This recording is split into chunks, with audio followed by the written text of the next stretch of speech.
Did you know, in SpongeBob SquarePants Battle for Bikini Bottom, the attack of the tubulant robot enemies changes when the game is played on specific holidays. On New Year's Day, they shoot rainbow-colored flames. On St. Patrick's Day, the fire is green. On April Fool's Day, the color is pink. On July 4th, the American Independence Day, they're red, white, and blue. And on Halloween, the flames are orange. Another interesting secret can be found in the Goo Lagoon level. One of the sandcastle sculptures at the edge of the level is a reference to a game console from the past. It's in the shape of an Atari 2600 controller. Battle for Bikini Bottom was created using the base of a previous game by developer Heavy Iron Studios, Scooby-Doo Night of 100 Frights. The Xbox version of Battle for Bikini Bottom even has the intro animation of Scooby-Doo left over in the game files. By searching through these hidden files, fans have also discovered a lot of content that was removed before the game was released. The robot SpongeBob boss has an unused phase where it fights Patrick using the anchor arms from one of the cutscenes. It was partially programmed and would have been defeated by Patrick throwing debris at the targets on its arms. It's possible SpongeBob himself was planned to use the anchor arms too. An unused texture called muscle arms can be found in the game's files, and it is attributed to SpongeBob in the file name. The smelly sundae from the Season 2 episode Something Smells was originally planned to be a power-up as well. It's possible to hack the effects of the sundae back into the game, and it allows SpongeBob and Patrick to break stone tikis with their regular attack. The game's data also contains an unfinished dream sequence for Patrick in SpongeBob's dream level. It's based on candy and food, and it has a few early assets like the tikis that differ from those in the final game. An entire robot boss fight was also cut from the game. Like Sandy, Patrick, and SpongeBob, Squidward was also going to have his own robot boss. Concept art of the boss fight can be found in the movie theater, and it appears as though SpongeBob would have fought the robot by pressing switches and dropping rocks on it. There are unused audio files relating to all boss characters buried in the data, but there are no references to Robot Squidward, which suggests it was cut early in development.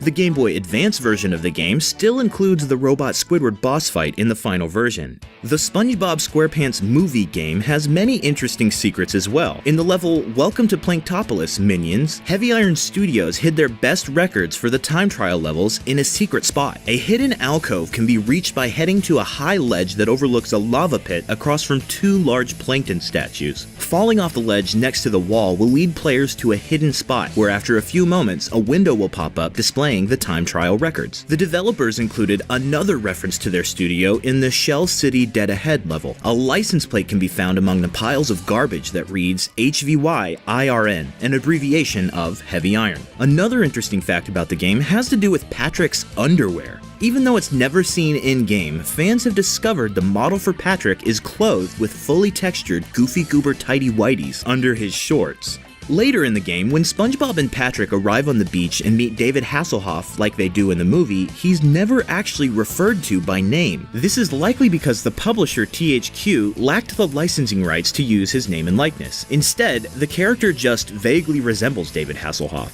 I'm not a lifeguard, but I play one on TV. Hooray!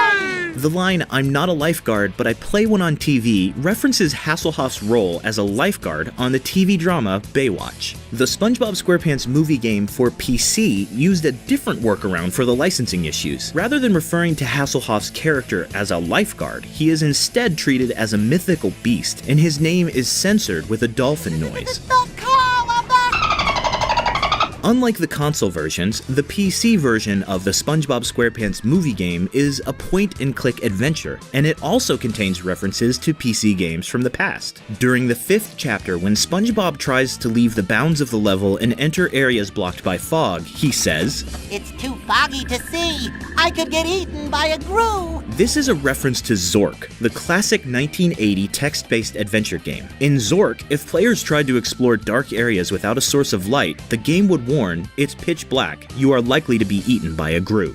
The SpongeBob SquarePants movie game was briefly available for the PlayStation 3 as a digital download under the PS2 Classics line. Unfortunately, this port was rushed and sloppy. The resolution was stuck on stretched, meaning players had to manually set the resolution every time they played. The audio and video would become desynchronized during cutscenes with delays of over a second between the animations and sound. You have got to try this new dot room game. Dude! Where? and there was noticeable input lag, which caused problems during platforming and combat. The game was pulled off the PlayStation Store relatively soon after being released without an official explanation, but most gamers assumed it was due to the technical issues.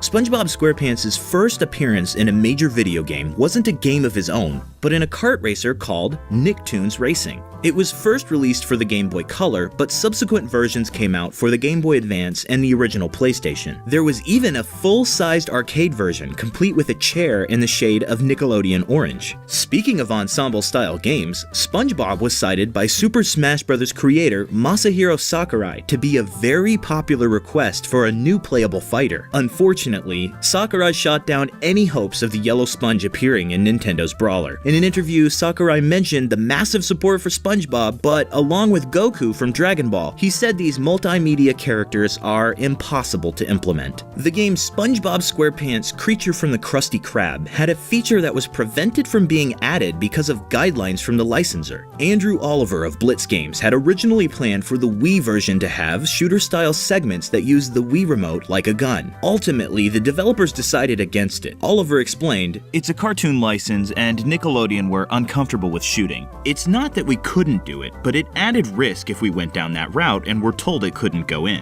When you're aiming for a launch title, you don't need to confront obvious approval worries."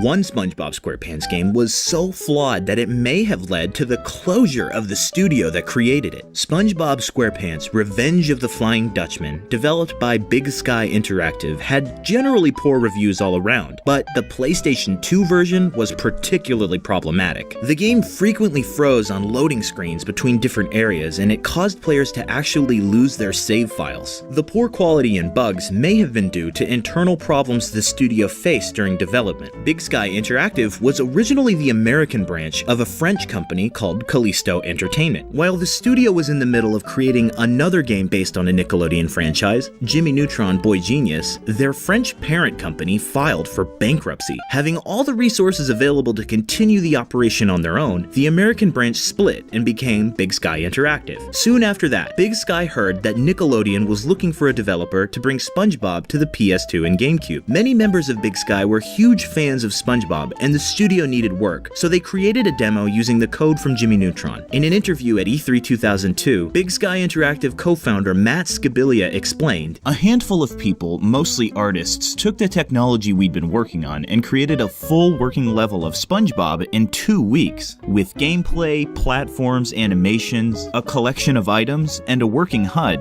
While the competition may have had a design doc or some models, we had a full playable demo working on the target platform." They landed the contract and developed the game, but unfortunately, Revenge of the Flying Dutchman sold very poorly after the negative reception. The game was the last project by Big Sky Interactive, and Nickelodeon partnered with Heavy Iron Studios for future SpongeBob projects.